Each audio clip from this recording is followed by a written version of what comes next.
기도하겠습니다. 하나님 감사합니다. 여기 하나님을 사랑하는 귀한 청년들이 여기 모여 있습니다. 하나님, 부족한 종을 통해서 반드시 들려져야 될 말씀들이 전해질 수 있도록 이 시간을 붙잡아 주시옵소서. 예수님의 보혈로 우리를 덮어주시고 저기 구석에 신음신음하며 하나님의 말씀을 갈망하고 고대하고 기다리는 한 영혼이 있다고 한다면 오늘 말씀해 주시옵소서. 힘을 얻고 돌아갈 수 있도록 도와주시옵소서. 온라인으로도 그렇게 하나님 앞에 나아가고 기다리는 우리 청년들이 있다고 한다면 주님 사용하여 주시옵소서. 다시 한번 주님 앞에 온전히 올려드립니다. 부족한 종의 입술을 붙잡아 주시옵소서. 예수님의 이름으로 기도리옵나이다. 아멘. 여러분 반갑습니다. 우리 옆에 분에게 반갑습니다 인사하겠습니다. 반갑습니다. 영혼을 담아서 좀 하세요. 반갑습니다. 반갑습니다. 야, 놀랍네요, 여러분. 이렇게 하나님 앞에 이 시간 토요일 날 이렇게 기도하시는 여러분들, 예배하는 여러분들, 놀랍습니다. 이 시간 홍대나 저런 데 가면 뭐 어마어마하게 또 타락하는 청년도 많겠지만 여기서 하나님 앞에 이렇게 찬양하는 여러분들 놀랍고, 또한 이렇게 줄을 반드시 이렇게 가지런히 맞춰 있는 여러분들을 보는, 제가 여기 어디 논산훈련소에 와 있는 듯한 그런 착각이 들 정도로 이렇게 정렬돼서 이렇게 또 앉아 있는 모습들이 좀 이렇게 생경하고 또 좋기도 합니다. 여러분, 이 시대의 청년들에게 가장 필요한 말씀이 뭘까? 이렇게 생각해 보면 제가 오늘 두 가지를 좀 얘기할 텐데, 첫 번째는 하나님의 은총입니다.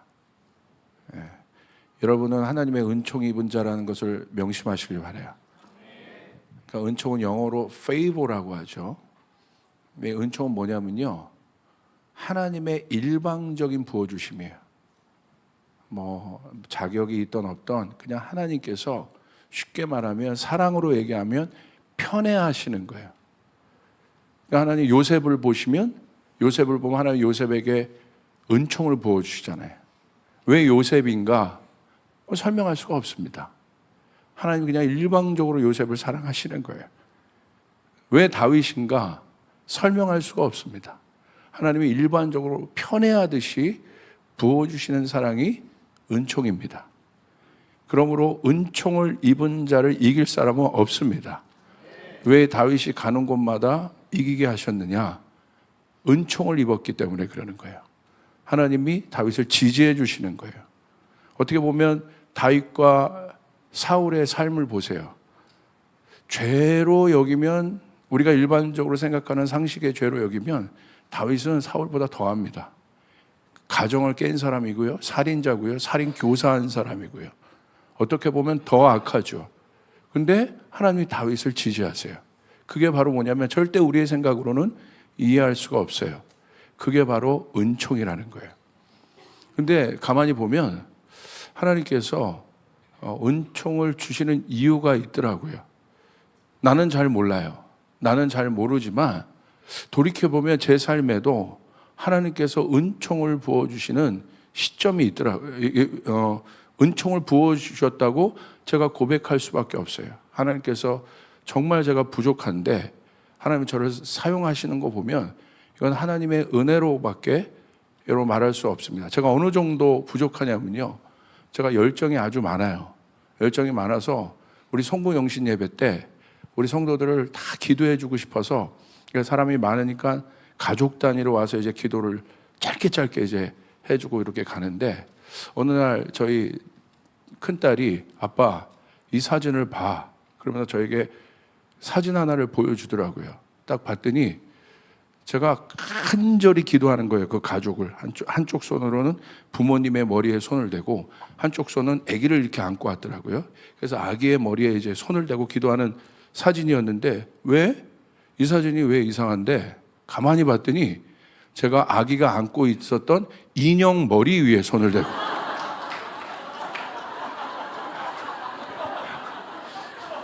한 손으로는 부모님의 머리에 손을 대고 간절히 기도하고, 한 손으로는 인형 머리에 손을 대고.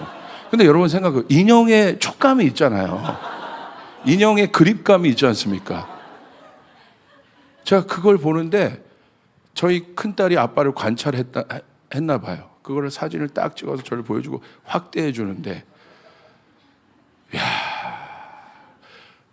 제가 만약에 하나님이라고 생각하면 저거 목사 만들어 놨더니 사람 머리에 손대고 기도하지 않고 저거 인형 머리에나 손대고 기도하고 있고, 저 한심한 저놈을 내가 저 정도 사역했고 저 정도 나이 들었으면 어느 정도 그런 걸 좀 알아야 될 텐데, 여러분 그 느낌을 모르니까 머리랑 어떻게 인형 머리를 분간을 못하고 이거를, 그리고 그 표정을 보면 제가 얼마나 간절하게 인형 머리에 안수를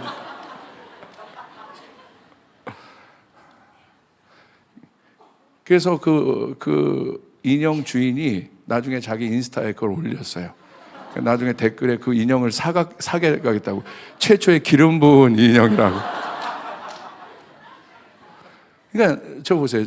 제가 나름대로 이제 청년 사역을 거의 25년 이상 했고, 풀타임으로 25년 이상 했고, 또 지금도 그렇게 목회하고 있고, 지금도 청년 설교를 하고 있고, 또 그렇게 사역하고 있는데, 그 나름대로 이렇게 나이도 이제 50이 넘었고, 나름대로 경험이 있는데 아직도 그런 허술한 것이 많은 목사. 근데 하나님의 역사가 많이 나타나는데, 제가 이걸 뭘로 표현할 수밖에 없냐면 favor라고밖에 표현할 수 없어요. favor, 하나님의 은총. 근데 여러분, 누가 favor를 입을까? 그 당시에는 알 수 없습니다. 언제 아냐면 한참 시간이 흐른 후에 가만히 내 삶을 돌이켜보면, 나는 이렇게 부족하고 연약한데 왜 이렇게 하나님이 많은 복을 주실까? 하나님 많은 은총을 주실까? 가만히 보면 하나님 앞에 그 사람이 페이버를 받는 이유가 있습니다. 다윗이 페이버를 받았던 이유가 있을 것 같아요. 그건 뭐냐면 하나님을 향한 강력한 헌신과 희생이 있었을 때. 저도 이렇게 눈을 감고 이렇게 생각해 보니까 하나님 앞에 청년의 때 제 시간을 아끼고 막 알바를 하면서 돈을 모아가지고 선교 헌금하고, 교회에 막 장의자를 사는 헌금을 하고, 저도 없는데 친구들에게 흘려보내고, 그리고 막 하나님 나라를 위해서 금식하겠다고 하고, 그런 사건들 이렇게 생각나게 하시는 거예요. 물론 그 공로 때문에 하나님을 나를 사랑하시는 건 아니겠지만 생각나게 하시는 거예요. 그렇기 때문에 여러분 앞에 딱 왔는데 하나님께서 주셨던 감동은 뭐냐? 이 토요일 날 1년 가까이 여러분이 정말 하고 싶은 것, 또 여러분 안에 있는 어떤 욕망과 욕구들을 다 뒤로 하고 자기를 부인하고 이 시간에 나와서 하나님의 은혜를 받고 하나님을 갈망하고 중보하고 사모하는 여러분에게 하나님의 은총이 있을 것입니다. 할렐루야. 하나님의 편애하는 사랑이에요. 아멘. 그 은총 입은 자를 이길 수 없습니다. 우리 옆 사람에게 이렇게 한번 얘기해 주세요. 당신은 하나님의 은총을 입은 사람입니다. 이건 설명할 수가 없는 거예요. 하나님의 은총을 입었다는 거. 여러분, 이 favor란 단어를 잘 마음에 킵하시고 하나님의 은총을 사모하시길 바랍니다. 할렐루야. 그다음에 두 번째는, 여러분에게 나누고 싶은 두 번째는 어떤 거냐면, 여러분 이 부분을 우리가 잘 알아야 될 것 같아요. 사단의 가장 강력한 공격은 여러분 뭘까요? 계시록 12장에 있죠. 계시록 12장에 이렇게 기록되어 있어요. 우리 형제들을 참수하던 자, 곧 우리 하나님 앞에서 밤낮 찬수하던 자가 쫓겨났다. 이게 사단의 정체예요. 그러니까 사단의 가장 강력한 공격은 참수하는 것입니다. 참수하는 게 뭐예요? 자격에 대한 논의를 하는 거예요. 그게 참수예요. 그러니까 사단이요, 어느 정도로 하나님 앞에 참수하고 있냐면요, 하나님 앞에서라고요. 그러니까 하나님 앞에서 사단의 주된 일이 뭐냐면, 그것도 쉬지 않고 밤낮 참수하고 있다는 거예요. 대단하죠? 하나님 앞에서 참수할 수 있는 존재가 사탄입니다. 뭐에 대해서 참수하겠어요? 우리들에 대해서 참수하겠죠. 그러니까 고스란히 어느 단계에 이렇게 가다 보면 이거는 젊은 사람이나 나이 든 사람이나 풀타임 사역자건 그렇지 않건 목사건 평신도건 상관없이 사단의 참수는 가림이 없습니다. 강력해요. 그러니까 그 참소가 뭐라고 했어요? 자격에 대한 논의예요. 그 참소함의 불화살을 맞다 보면 엄청난 마음의 상처를 받게 돼요. 아, 나는 아무것도 아니구나. 내가 할 수 있는 것은 없구나. 그리고 나서 굉장히 근심과 두려움과 어려움에 그 마음이 휩싸이기 시작해요. 그래서 참소함의 화살을 맞다 보면 뭐가 깨져요? 정체성이 깨지기 시작해요. 그렇기 때문에 참소한 사람에게 있어서 가장 여러분 강력한 어려움, 또 사단의 목표는 뭐냐면 우리의 정체성을 깨서 뭘 없애는 거냐면요, 우리를 향한 하나님의 데스티니와 뜻을 파괴시키는 거예요. 바로 그 순간이 어떤 순간이 되냐면 내가 아무것도 아닌 존재처럼 여겨지게 되는 거예요. 그 순간 공허해지기 시작해요. 그 순간 힘들어지기 시작해요. 견딜 수 없기 시작해요. 여러분, 요셉이 왜 하나님 앞에 끝까지 쓰임을 받을 수 있었겠습니까? 요셉이 어려움이 많았잖아요. 고난이 많았잖아요. 근데 여러분 생각해 보세요. 고난의 때에 인간이요, 고난을 즐길 수 있는 사람은 없습니다. 나는 믿음으로 고난을 통과해야지, 그럴 수 있는 사람은 없습니다. 다윗처럼 사망의 음침한 골짜기를 지날 때 여러분 룰루랄라 찬양하며 사망의 음침한 골짜기를 지날 수 있는 사람들은 없습니다. 제가 2023년에 저는 2번이나 수술을 했어요. 다리 수술을. 첫 번째 수술을 받았을 때는 제가 그래, 하나님 무슨 뜻이 있겠지 라는 마음이 있었어요. 그래서 하나님의 음성을 꼭 붙잡으려고 노력을 했습니다. 그런데 이 발이 무너지면서 제 균형감을 잡고 있었던 골반이나 이런 것들이 틀어졌나 봐요. 그러면서 디스크가 터지면서 한쪽 다리에 막 방사통이 오면서 결국 제가 수술을 해야 되는 상황으로 들어갈 수밖에 없었어요. 이 다리가 회복될 때, 아킬레스건이 끊어진 다리가 회복될 때 한쪽 다리가 망가져 버린 거예요. 그리고 다시 수술 날짜가 잡히고 수술실로 들어가는데 마음이 찹찹하더라고요. 별하별 생각이 다 나더라고요. 첫 번째 고난은 제가 견딜만 했는데 두 번째 그렇게 되고 이 고난이 겹겹이 쌓이다 보니까 제 마음이 쉽지 않더라고요. 상황이 변한 것은 없습니다. 그런데 어떤 마음이 쉽지 않아요? 하나님을 향한 질문들이 올라오기 시작하더라고요. 하나님, 이런 상황들을 자꾸 왜 저한테 허락하시냐고, 왜 나만 미워하시냐고. 진짜 그런 마음이 나오더라고요. 하나님, 이것을 제가 어떤 의미로 제가 또 받아들여야겠냐고. 그런데 그 순간 제가 정신을 다잡지 않고 믿음으로 그 순간을 돌파하지 않으면 그 순간이 정확하게 사단이 참수함의 화살을 쏘는 때입니다.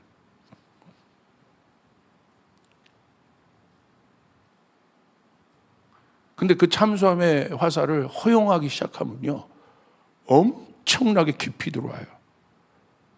그러니까 에베소서 6장에 보면 사단이 불화살을 쏜다고 돼 있잖아요. 여러 가지 종류의 불화살이 있는데 참수함의 불화살을 맞으면요, 이거는 정체성에 대한 문제이기 때문에, 정체성은 뭐예요? 존재에 대한 문제예요. 그 다음부터는 여러분 아무것도 할 수 없게 돼요. 두렵기 시작해요.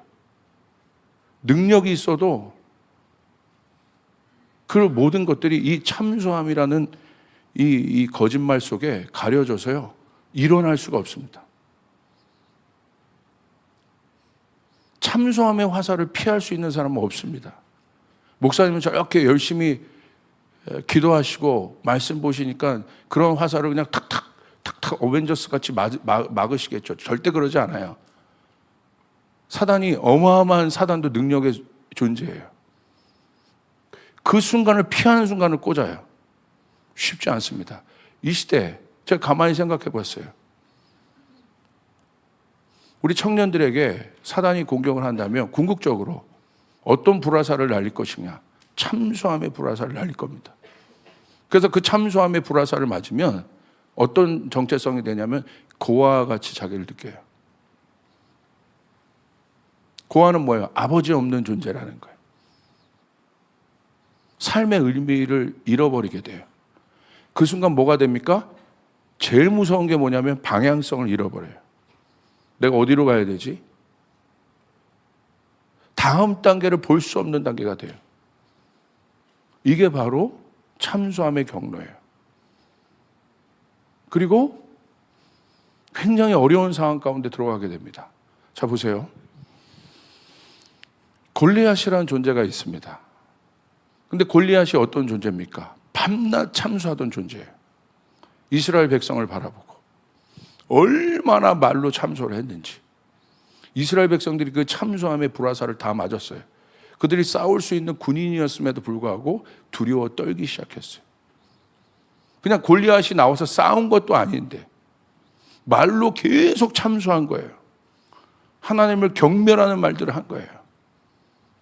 고스란히 그것을 계속 맞다 보니까 대북방송 막 하는 것처럼 계속 그걸 맞은 거예요.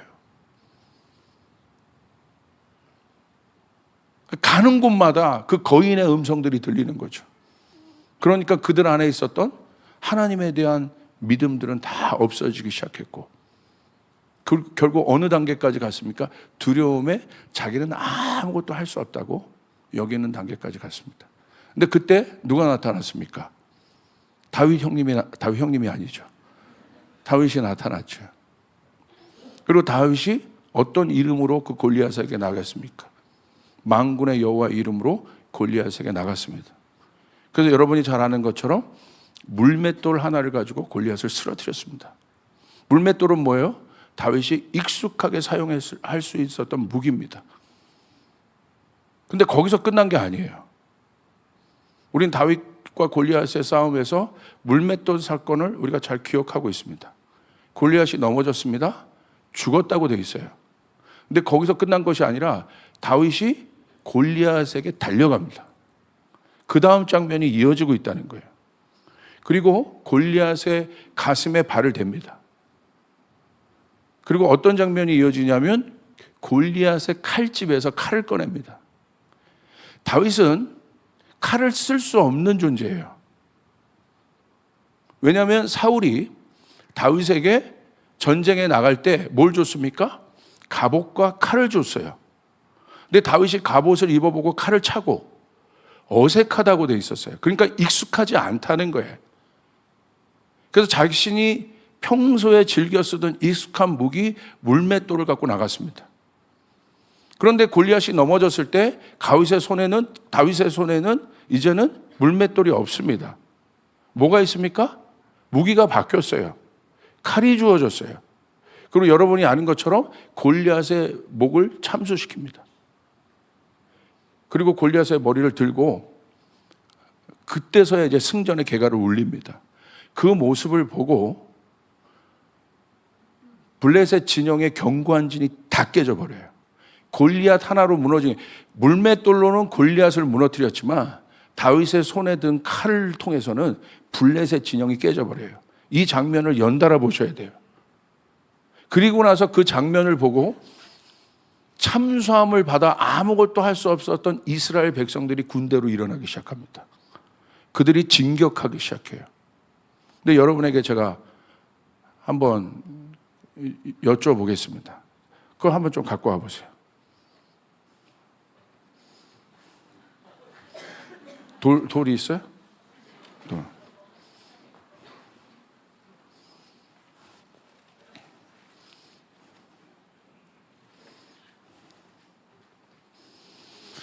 이것은 물맷돌입니다. 할렐루야.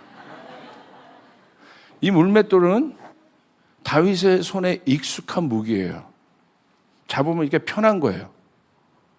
그러니까 여러분, 이게 무기죠. 쉽게 말하면. 그냥 맨주먹으로 있다가, 우리도 싸울 때도 맨주먹으로 있다가 갑자기 돌이라도 하나 잡으면 어떻게 해요?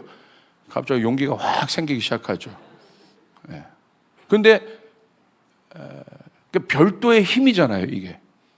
그런데 이게 익숙해. 우리가 말씀을 볼 때 이 물맷돌에 굉장히 집중합니다. 그리고 어디에 집중하면 이런 말씀을 많이 들었을 거예요. 다윗이 물맷돌을 익숙하게 쓰기 때문에 여러분의 물맷돌을 찾아라. 여러분의 익숙한 무기가 뭐냐? 그 익숙한 무기를 준비해라. 그리고 하나님 그것을 쓰실 것이다. 이런 설교를 많이 들으셨어요? 안 들으셨어요? 맞는 이야기일 수도 있습니다. 맞을 수도 있습니다. 어떤 방면에 보면. 그러나 저는 여기서 질문 하나를 더 던지고 싶어요. 물맷돌은 다윗에게 익숙한 무기입니다. 그런데 칼, 이거는 장난감 칼입니다. 반지의 제왕의 그 포로도의 칼인데, 칼은 다윗에게 익숙한 무기가, 누가 이게 혹시라도 온라인에서 이 장면만 갑치해 한다 이거는 거의 이상한 장면이 될까봐 그 밑에 꼭 자막을 달아주시길 바랍니다. 지금은 실현 장면이라고. 이런 거 캡처해서 올리면 안 됩니다. 자, 칼은, 그럼 저는 질문하는 거예요. 질문. 성경에 여러분 자세히 읽어보세요.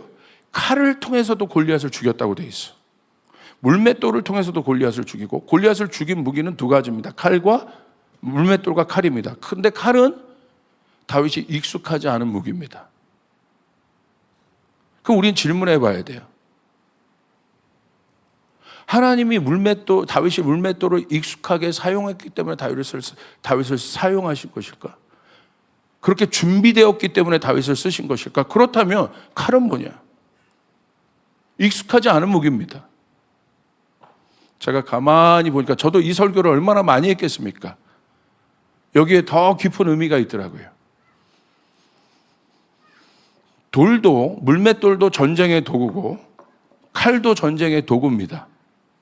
그런데 하나님은 우리가 갖고 있는 전쟁의 도구 때문에 승리를 주시지 않으세요. 하나님이 다윗을 쓰신 거는 다윗이 물맷돌을 익숙하게 썼기 때문에 다윗을 사용했다는 말씀이 있습니까? 없어요. 다윗의 손에 검이 있었기 때문에 다윗을 사용하셨다. 말씀이 있습니까? 없습니다. 하나님이 다윗을 쓰신 이유는 무엇입니까? 딱 하나 있어요. 다윗이 하나님의 마음의 중심에 합했기 때문이에요. 할렐루야. 아멘. 다윗을 쓰신 이유는 다윗이 물맷돌을 익숙하게 사용했기 때문에 쓰신 것이 아니고, 다윗의 손에 전쟁의 가장 강력한 무기인 칼이 있어서 쓴 것도 아니고, 사실 이 물맷돌과 칼은 도구일 뿐이에요. 아무것도 아닌 것입니다. 하나님이 다윗을 쓴 이유는 하나입니다. 그 마음에 하나님을 향한 중심이 있었기 때문이에요. 할렐루야. 아멘. 내 마음에 합한 자를 내가 찾았다.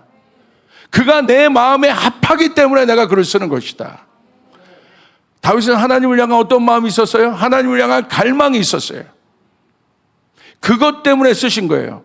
오늘 만약에 하나님이 여러분을 쓰신다면 여러분이 갖고 있는 스펙 때문에 쓰시는 것이 아닙니다. 세상은 스펙을 준비하라고 해요. 전쟁에 나아가면 스펙을 준비하라고 해요. 학력도 준비해야 되고, 돈도 준비하고, 이것도 준비하고, 이것도 준비하고, 이것도 준비해야, 그래야 네가 싸울 수 있다고 얘기해요. 그래야지 네가 당당하게 설 수 있다고 얘기해요. 그런 훈련을 받아야 된다고 얘기해요. 검 쓰는 훈련을 다윗은 받아본 적이 없어요. 근데 어떻게 하나님이 쓰신 것입니까? 아주 간단해요. 하나님의 때, 하나님을 향하여 중심이 준비되어 있으면 하나님 그 사람을 쓰시는 거예요. 할렐루야. 전적으로 하나님이 쓰시는 거란 말이에요. 그러니까 이 집회는 뭐냐? 여러분 1년 동안 해왔던 이 집회는 뭐냐? 도구를 준비하는 게 아니에요. 하나님을 향한 갈망의 마음이 경작되어지는 거예요. 할렐루야. 여러분 믿습니까? 그것 때문에 쓰시는 거예요. 그런데 세상은 뭐라고 얘기합니까? 이거 준비하라는 거야. 심지어 교회마저도 그렇게 얘기해요. 이거 준비하라는 거야. 하나님이 우리를 보고 쓰실 것은 딱 하나입니다. 우리의 스펙, 다 자격에 관한 거예요. 우리의 학력, 우리의 가정 배경, 내가 갖고 있는 건 참소함의 얘기가 여러분 여러분 이게 그냥 제가 그냥 나누는 어떤 단어입니까? 여러분 청년들의 삶 자체가 참소함 아니에요? 여러분이 만약에 예수를 모른다고 생각해 보세요. 그냥 살아간다고 보세요. 계속 비교당할 거예요. 그게 참소함이에요. 난 이것도 없고 저것도 없고 열심히 노력해서 이 스펙 얻었는데 나갔는데 또 비교당해. 거기서 오는 엄청난 자괴감. 너희가 노력해서 어느 정도까지 내가 넘을 수 없는 어떤 벽을 겨우겨우 넘었어. 아, 이제 좀 된다 싶었는데 거기에 누가 있어요? 금수저가 있어요. 귀속적 부를 갖고 있고 귀속적 명예를 갖고 있는 어떤 사람이 있어요. 넘을 수 있습니까? 계속 비교당하는 거예요. 이거 갖춰놨으면 이것이 없어. 이거 갖춰놨으면 이것이 없어. 이게 바로 현대인들의 삶이에요. 그 비교가 우리를 지치게 하는 거예요. 그 비교가 우리를 힘들게 하는 거예요. 그 비교가 우리의 삶에서 감사를 가져가는 거예요. 그게 바로 참소함이에요. 사단이 나타나서 이게 참소함이야? 이게 참소함이야? 우리가 살고 있는 예수를 모르는 이 시대가 참소함의 거리예요.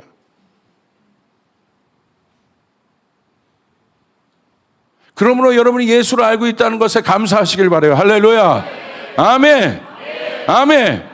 바울이 그것을 발견한 거예요. 결국 바울의 안에 있었던 여러분 참소함은 뭐였어요? 예수에 대한 비교와 내가 저 젊은 청년, 목수 청년보다 내가 못한 게 뭐야? 그런데 왜 내 말씀에는 능력이 없어? 내가 뭐 학벌이 모자라, 배경이 없어. 히브리인 중에 히브리인이고 엄청난 이 가말리엘의 문화생이고 오늘날로 얘기하면 하버드부터 뭐 가질 수 있는 스펙은 다 가졌고 스펙뿐만이 아니라 가문적인 여러분 귀속적 명예까지 자격까지 다 가지고 있었던 사람이 바울이에요. 근데 그리스도인들이 나타나면 견딜 수가 없는 거야. 왜? 그들의 삶에는 능력이 나타나요. 그들이 선포한 말씀에는 여러분 귀신이 떠나가는 역사가 일어나요. 아멘.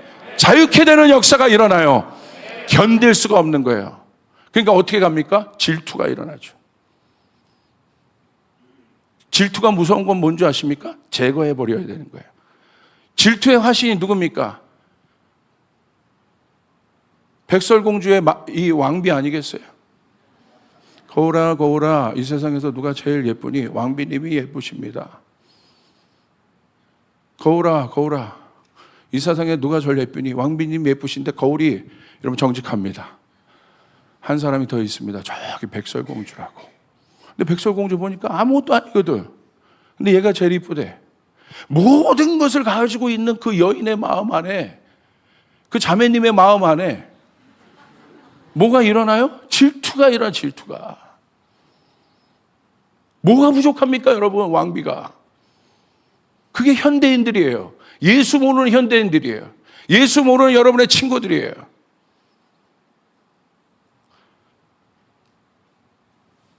굉장히 잘 나가고 멋지고 나보다 못하는 애가 막 빵빵 쳐서 나가면 청년들 안에, 여러분 안에 이제 자괴감들이 들기 시작해요.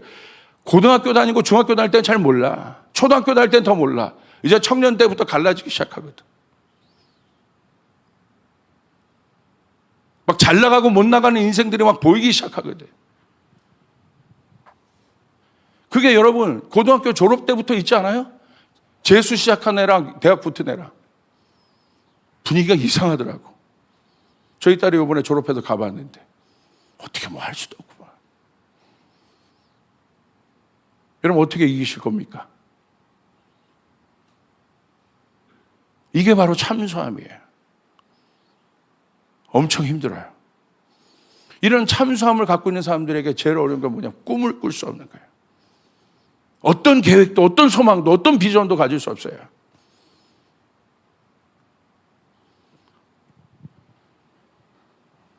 다음 단계로 나갈 수가 없습니다. 더 이상 나갈 수 없어요. 혹시 여러분 가운데 그런 분이 있습니까? 저는 오늘 이 질문을 던지고 싶은 거예요. 자, 여러분 부흥을 갈망하시죠? 1년 동안 부흥을 갈망한 사람들 치고는 아멘이 작은데. 여러분 부흥을 갈망하시죠? 이거보다 한 10배는 크게 해봅시다. 부흥을 갈망하시죠? 갈망하면 부흥은 옵니다. 진짜예요. 갈망하면 부흥은 와요. 이게 부흥의 원칙이에요. 갈망하는 곳에 부흥이 임해요. 그런데 저희 질문은 한 단계 더 들어갑니다. 부흥 다음은?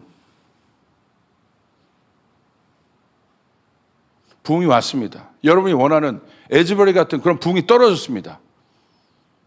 그래서 막 여기에 끊이지 않는 예배가 시작되고 막 귀신이 떠나고 막 사람들이 일어나요. 그 다음은 뭡니까?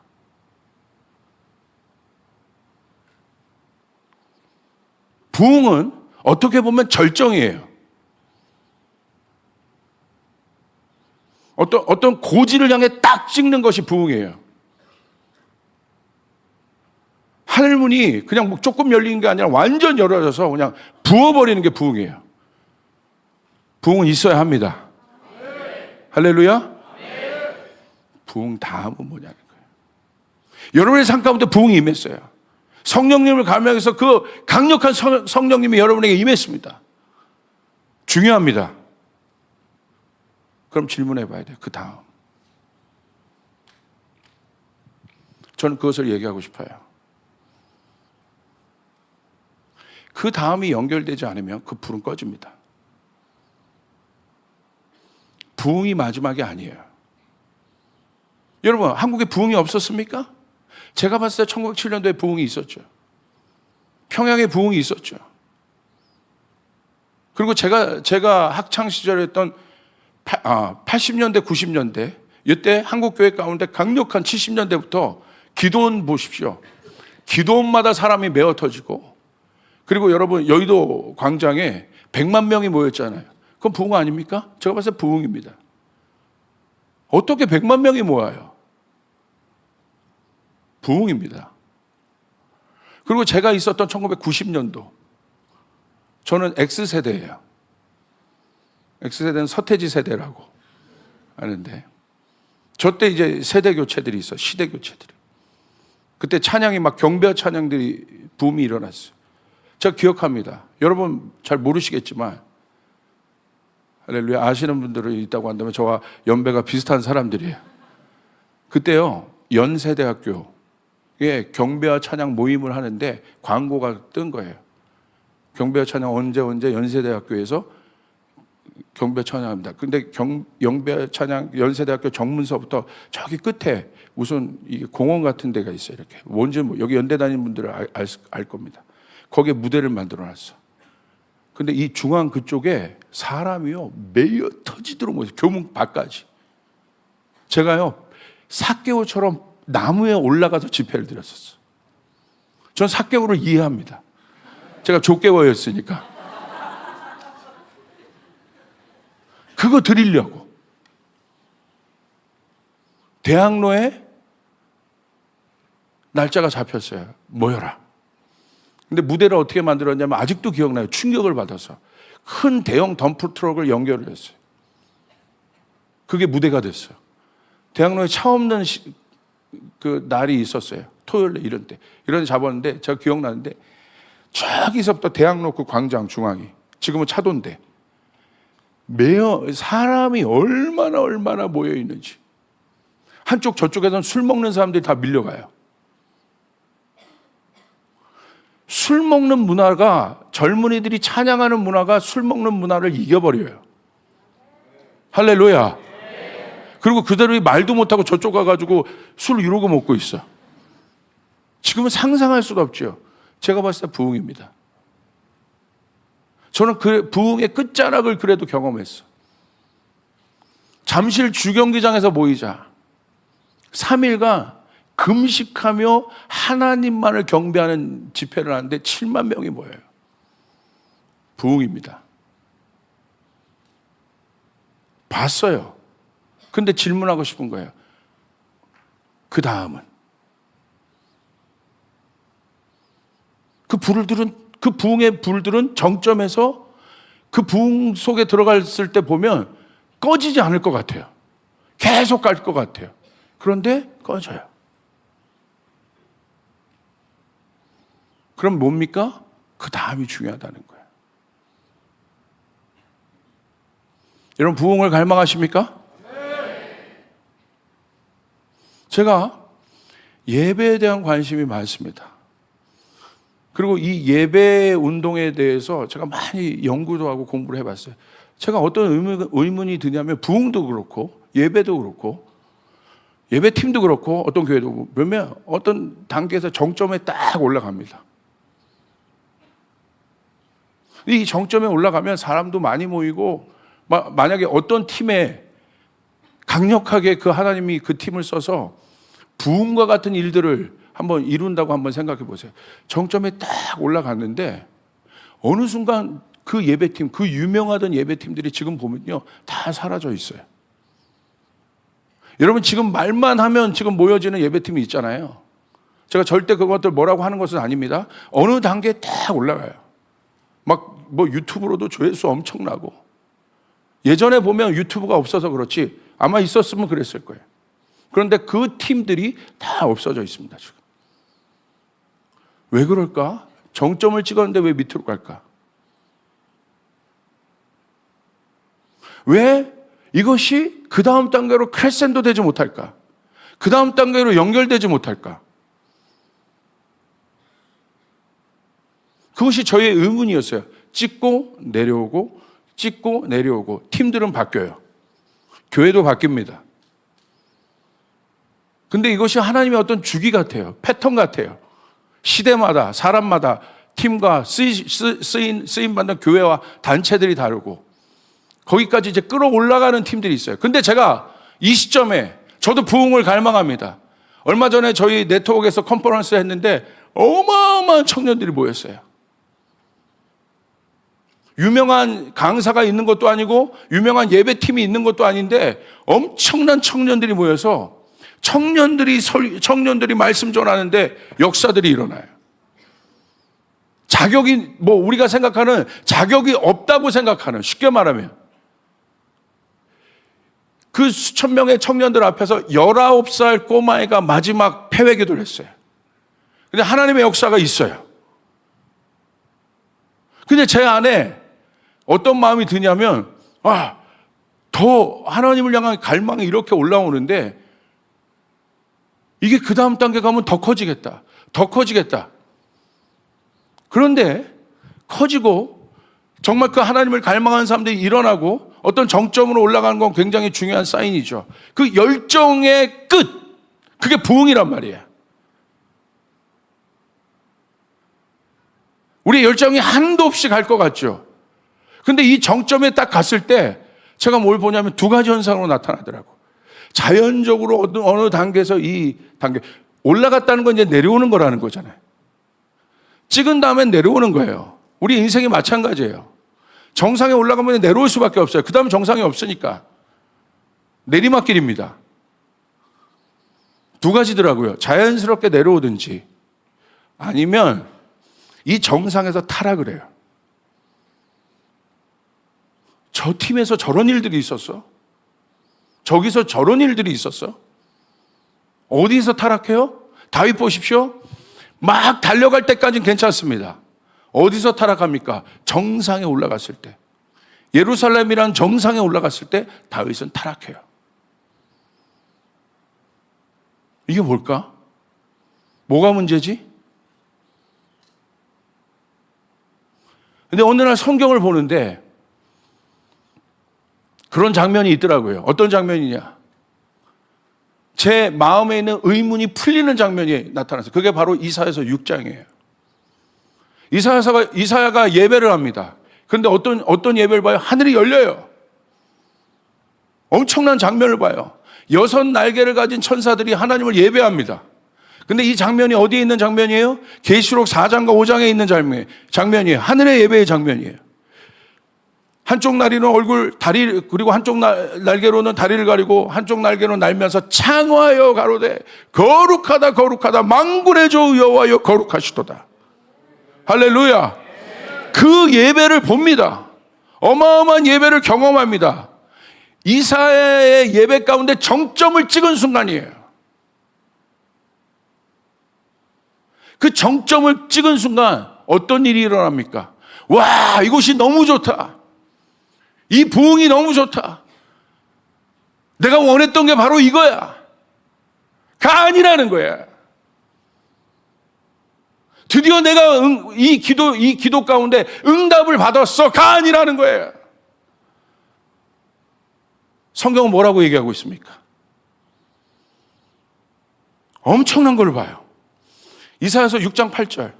내가 또 주의 목소리를 들으니 주께서 이르시되 내가 누구를 보내면 누가 우리를 위하여 갈고 하시니 그때 내가 이르되 내가 여기 있나이다 나를 보내소서.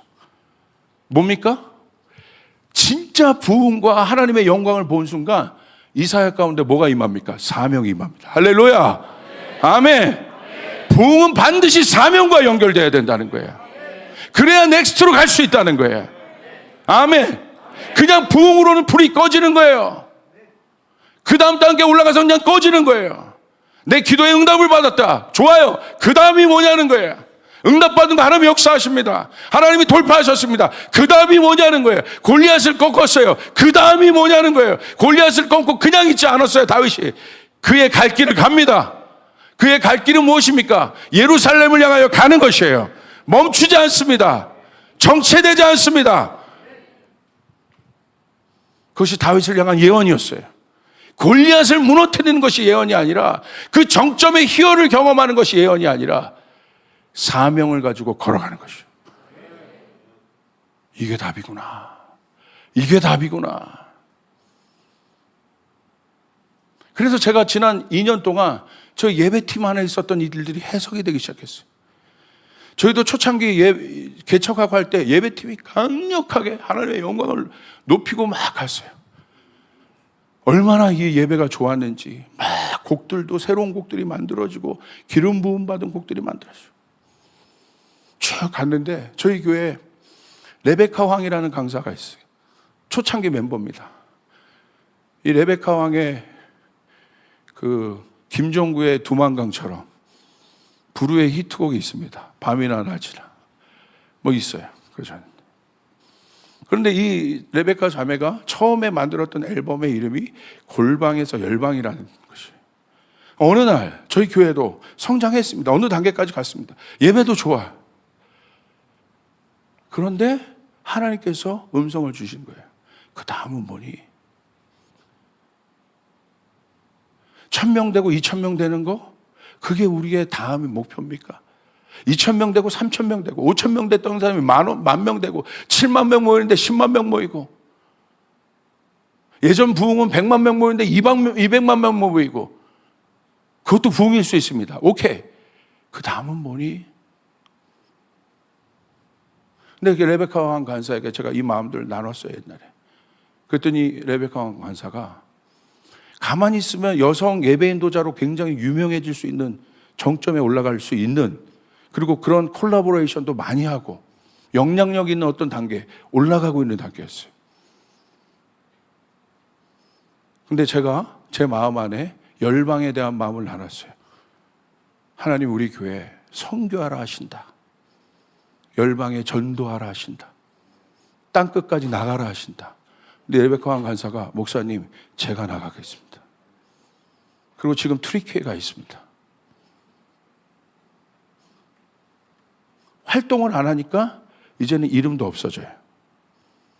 근데 얼마 전에 제가 조용한 곳에서 악기도 없죠? 무슬림 국가니까 이렇게 좋은 시스템이 없어요. 저희 교회에서는 좋은 시스템에서 예배하다가 거기서 카시오 같은 아주 그냥 옛날 키보드 하나 뚱뚱거리면서 옆에는 애가 막 움직이면서 벌써 돌아다니더라고. 거기서 하나님을 경배하고 예배하는데 눈물이 나더라고요.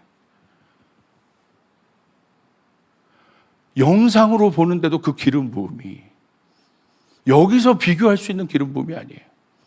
어마어마한 기름 부음이 쏟아지는 거예요.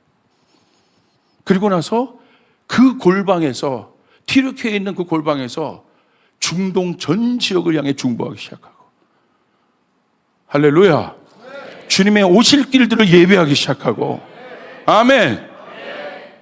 이거구나. 이 자매의 어떤 정점에서 디크레센도가 된 것이 아니야. 그 다음 단계로 가네. 그 다음 단계로 올라가네. 모양으로는, 어떤 폼으로는 그 다음 단계가 아닌 것 같으나 제가 봤을 때 확실히 그 다음 단계. 제가 이 자매의 예배를 얼마나 많이 받겠습니까? 다음 단계.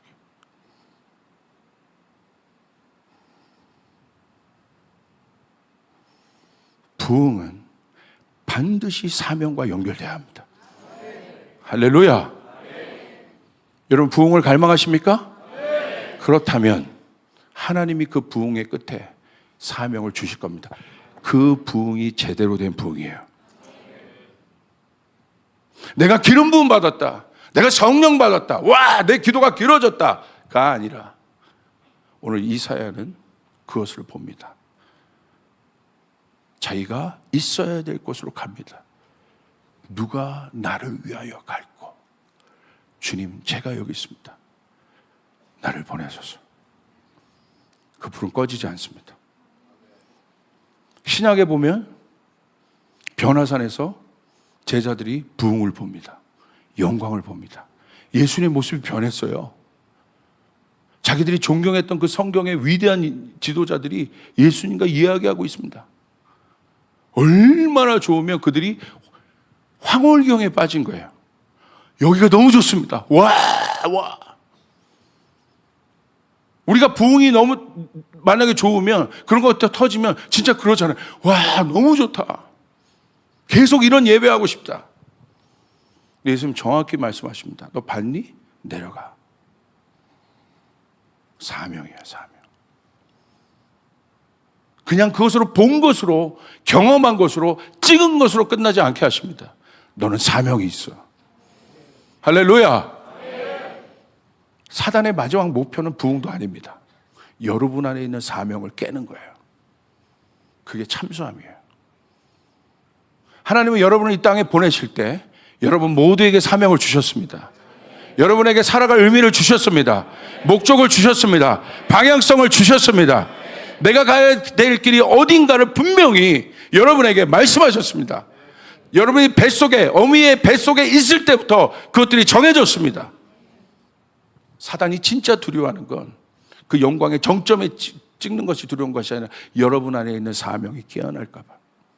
노력한다고 갖는 것이 아니에요. 우리 옆 사람에게 고백하시길 바라요.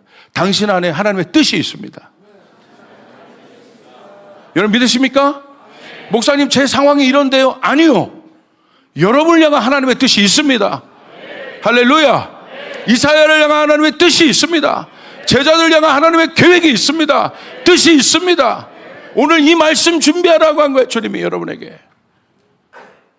그러므로 사랑하는 여러분, 그 정점에서 여러분 하나님의 영광을 보게 될 것이고, 여러분이 그 안에 제대로 된 부흥을 여러분이 경험한다면 그 안에 여러분의 사명을 발견하게 될 거예요. 하나님이 이래서 나를 부르셨구나.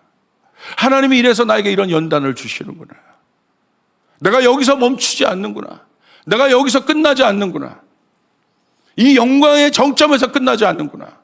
하나님 나에게 더 큰, 진짜 내가 볼 영광을 나를 통해 이루실 하나님의 일들을 보게 하시는구나. 할렐루야. 아멘. 그거라는 거,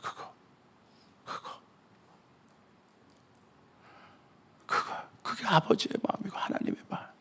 이 시대 청년들을 향한 마음이에요. 여러분의 불이 꺼지지 않을 수 있는 방법은 유일하게 이거 하나입니다. 사명이에요. 하나님이 나를 부르셨구나. 이런 척박한 상황 속에서 나를 부르셨구나. 나에게는 하나님의 뜻이 있구나. 두 번째 케이스는 반대예요. 이건 어떤 영광의 정점에서 하나님의 뜻을 발견해요.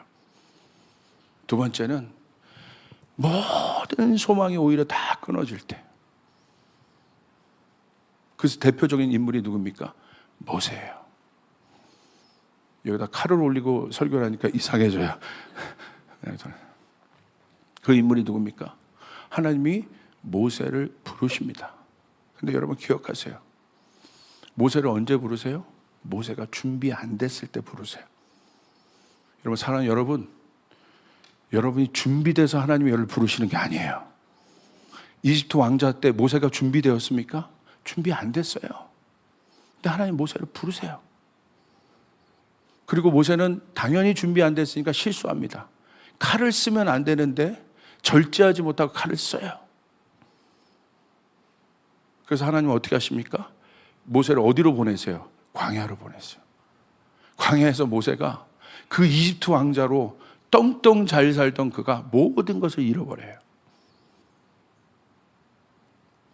광야에서 모세의 삶을 생각해 보세요. 도망자의 신분에 하루하루 연명해서 사는 거예요. 광야에서 꿈을 꿀 수 있습니까?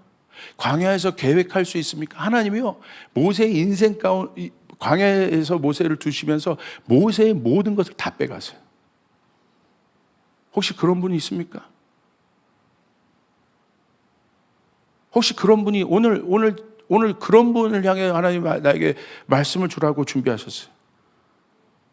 아까 그 영광을 보는 그 사람도 있겠지만 오늘 그 사람, 모든 것이 소멸되고 아무것도 아니라는 그때 나에게 희망이 있을까? 나에게 소망이 있을까? 바로 그때 저기 보니까 갑자기 나무가 불타기 시작합니다.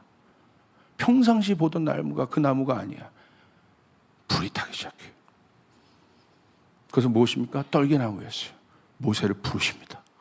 그 40년 동안 한 번도 나타나진 적이 없는, 말씀하지 않았던, 모세의 인생이 버려졌다고 생각했던 그 시점에 하나님 모세를 부르셔요. 모세 안에 있는 불이 꺼지고 있는 그때 하나님의 모세를 부르시는 거예요.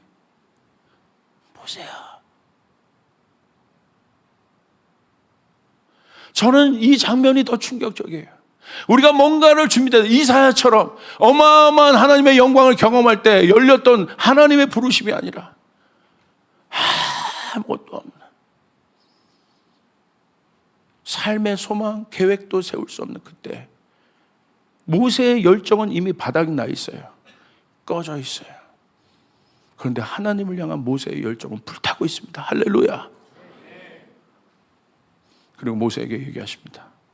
모세에게 하나님께서 데스티니와 사명을 주기 시작해요. 어떤 사명? 출애굽기 3장 4절에 이렇게 돼 있어요. 여호와께서 그가 보려고 돌이켜 오신 것을 보신지라 하나님이 떨기나무 가운데서 그를 불러 이르시되 모세야 모세야 하시니 그가 이르되 내가 여기 있나이다. 그런 상황에서 하나님 우리를 부르신다는 거예요. 이것이 우리의 소망이라는 거예요. 혹시 그런 분들이 있습니까? 기억하십시오. 떨기나무가 나타날 겁니다. 할렐루야. 하나님의 떨기나무가 여러분의 인생 앞에 설 거예요. 갑자기 쓰게 될 거예요. 그리고 하나님이 모세를 부르시기 시작해요. 모세가 여기 있나이다. 하나님이 이르시되 이리로 가까이 오지 말라. 내가 선 곳은 거룩한 땅이니 내 신발을 벗으라. 이것은 무슨 말입니까? 옛 신발을 이제 벗어버리고 내가 너를 이제 새롭게 할 것이다. 새롭게 가게 될 것이다. 네 신발을 벗어버리라.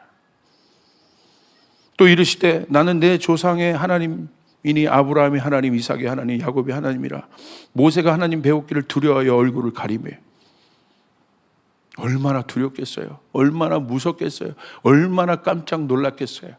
갑작스럽게 자신의 인생에 갑자기 개입하신 하나님. 오히려 모든 것을 잃어버릴 때 갑자기 개입하셔서 하나님이 이렇게 얘기하십니다. 여호와께서 이르시되 내가 애굽에 있는 내 백성의 고통을 분명히 보고 그들이 그들의 감독자로 말미암아 부르짖음을 듣고 그 근심을 알고 8절 내가 내려가서 그들을 애굽인의 손에서 건져내고 그들을 그 땅에서 인도하여 아름답고 광대한 땅, 젖과 꿀이 흐르는 땅, 곧 가나안 족속, 헷 족속, 아모리 족속, 브리스 족속, 히위 족속, 여부스 족속의 지방에 데려가려 하노라. 하나님의 사명이 모세에게 떨어집니다. 모세가 그때 어떻게 어떤 마음이었을까요? 그때 정확하게 제가 저의 묵상으로는, 저의 감동은 정확하게 그 순간 사단이 가장 강력한 참소함의 화살을 날렸을 거예요. 왜? 깨어나면 우리가 아는 것처럼 그 결말이 있을 거기 때문에. 어마어마한 모세, 지금까지 던졌던 화살 정도가 아니라, 지금까지 모세가 맞았던 그런 정도의 화살이 아니라 엄청난 크기의 화살을, 그 한 방을 그 순간 모세에게 꽂았을 거예요. 그 순간 만약에 맞았다면 모세 안에 어떤 마음이 들었을 거예요? 거절감이 들어요. 주님 오늘 저희 안에, 제가 이렇게 썼어요. 크게. 이게 여러분을 향해서 주시는 말씀이 거절감을 제거하라. 바로 그때 바닥이고 아무것도 없고 아무것도 할 수 없을 때 모세의 마음 안에 진짜 뭐가 올라왔어요? 거절감이 올라온 거예요. 난 할 수 없습니다. 난 할 수 없습니다. 난 할 수 없습니다. 모세의 모든 입은 할 수 없다. 근데 하나님이 어떻게 하십니까? 걱정하지 마라. 내가 너의 입이 되어주겠다. 내가 너의 손이 되어주겠다. 내가 너의 능력이 되어주겠다. 할렐루야. 그래도 할 수 없다고 얘기하니까 하나님 한번 짜증나. 하나님도 그냥 그만해. 하나님 모세를 격려하세요.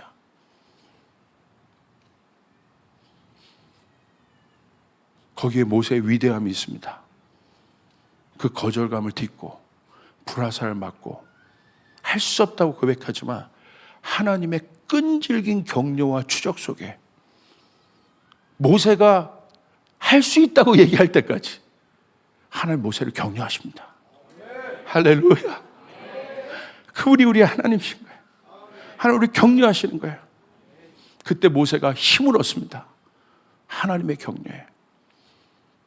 그리고 인생의 데스티니를 향해서, 자기 안에 부르심의 그 소망을 향해서, 부르신 그것을 향해서 첫 발을 떼기 시작합니다. 그 첫 발이, 그 떨기나무 앞에서 모세가 애굽을 향해 뛴 첫 발이 이스라엘 백성들을 구원했습니다. 오늘 하나님께서 여러분 가운데 그 사람이 있다고 한다면 오늘 여러분에게 그 첫 발을 떼게 하실 거예요. 할렐루야. 하나님이 여러분을 격려하십니다. 내 상황이 이런데, 내 불이 다 꺼졌는데 하나님의 열정의 불은 여러분을 향해서 타고 있다는 거예요. 여러분, 거절감을 제거해야 돼요. 사단의 가장 강력한 방해와 공격, 하나님의 미션이 떨어질 때, 하나님의 사명이 떨어질 때 사단이 마지막으로 치는 덫은 뭐냐면 거절감이란 덫이에요. 거절감을 이기는 방법은 딱 하나입니다. 당당한 마음을 갖는 거예요. 할렐루야. 아멘. 이런 겁니다. 당당한 마음은 뭐냐면 물떠온 하인의 마음을 갖는 거예요. 그냥 예수님이 물 떠오라면 물 떠오면 되는 거예요. 그것을 바꿀 분은 내가 아니라 예수님인 거예요. 물을 포도주로 바꿀 수 있는 분은 예수님이라는 거예요. 나는 당당하게 물을 떠다 갖다 드리면 되는 거예요. 여러분이, 하나님이 여러분을 어느 공간에 세우십니까? 걱정하지 마세요. 여러분이 거기서, 제가 만약에 설교자라면 설교를 죽을 쓰던 말던, 예전엔 그런 것이 나에게 관심사였지만 그러지 않아요. 그냥 나는 주님 말씀하신 설교를 하면 되는 것이에요. 하나님이 역사하시는 것입니다. 하나님이 일하시는 것입니다. 여러분 믿으시면 아멘 하시길 바라요. 아멘. 거절감. 당당하셔야 돼요. 그냥 내가 할 일을 하면 돼요. 그냥 다윗이 그냥 던지면 되는 거야. 이게 골리앗에 여기 맞을까? 여기 맞을까? 여기 맞을까? 여기 맞을까? 걱정하지 마시고 여러분 당당히 주님이 원하신 것을 하면 되는 겁니다. 그러면 하나님이 역사하십니다. 물을 포도주로 바꾸는 것은 주님이 하신다는 거예요. 여러분 그 사실을 여러분 믿으시길 바라요. 거절감이 있으면 절대 앞으로 나갈 수 없습니다. 하나님 오늘 여러분 부르십니다. 근데 여러분 안에 있는 그 거절감의 덫이, 참소함을 통과하고 난 마지막은 거절감이에요. 그것은 당당하시면 돼요. 아들의 영으로 이기시면 돼요. 할렐루야. 하나님이 나를 부르셨다. 나는 하나님의 자녀다. 나는 지금 부족하지만 하나님이 나의 지팡이가 되어주신다고 했어. 하나님이 나의 입술이 되어주신다고 했어. 나는 그냥 부르심을 향한 내 발을 뛸 뿐이야. 하나님이 나를 지지해 주실 거야. 우리 청년들을 향해 주신 마음이 바로 이 마음이에요. 하나님 여러분을 격려하십니다. 하나님 여러분을 세우십니다. 그분은 나의 좋은 아버지이기 때문에. 제 딸이 이제 어느 곳으로 가야 돼요. 제 마음은 맞아요. 제 영적인 딸 레베카도 갈 때 제 마음은 딱 하나였어요. 어떤 마음일까요? 그냥 너 잘 먹고 잘 살아, 이제 가, 이제 성교지가 빠이빠이 이러겠습니까? 그 다음부터 저희 고민은 시작되는 거예요. 어떻게 도와줘야 되지? 뭘 해야 되지? 어떻게 지지해 줘야 되지? 어떤 것을 공급해 줘야 되지? 그게 아버지예요. 모세를 그냥 보내셨어요? 하나님이 지지해 주신 거예요. 모세 한마디에 10가지 재앙이 다 일어나요. 여러분, 그런 사람이라는 거예요. 이 정도를 선포하는데도 아멘이 안 나오면 이상한 거예요. 아멘! 하나님이 여러분을 지지하신다는 거예요. 여러분 하나님의 자녀라는 거예요. 여러분 하나님의 데스티니가 있다는 거예요. 믿으십니까? 아멘. 기도합시다.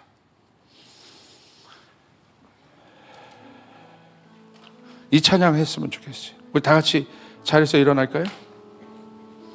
하나님의 부르심이라는 찬양이, 이 찬양이 제가 너무 좋아요. 요즘에 열 사람에게 한번 이렇게 고백해 볼까요? 하나님이 당신을 부르셨어요.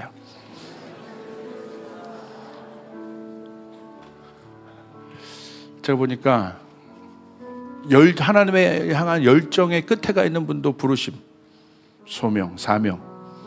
그러나 모세처럼 아무 불도 없고 꺼져가고, 쟤는 저렇게 열심히 기도하는데 나는 아무것도 없는, 나는 아무것도 할 수 없을 것 같은 그런 상황 안에 있는 그 사람에게도 하나님은 부르신다는 거예요.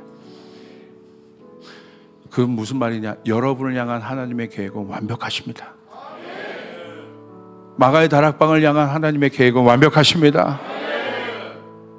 세상은 우리를 자기 없다 할지 모르고 참수할지 몰라도 그때마다 용기를 내세요. 하나님 앞에 나오세요. 아버지, 나 못할 것 같아요. 힘들어요. 하나님 얘기하세요. 따뜻한 음성으로. 할 수 있어. 내가 너를 지지해. 내가 너와 함께해. 내가 너를 쓰는 건 물맷돌도 아니야. 칼도 아니야. 내가 너와 함께해. 너는 내 자녀야. 너는 내 아들이야. 할렐루야. 하나님 여러분 격려하십니다. 우리 찬양 한번 부를까요? 우리 같이 한번 부릅시다.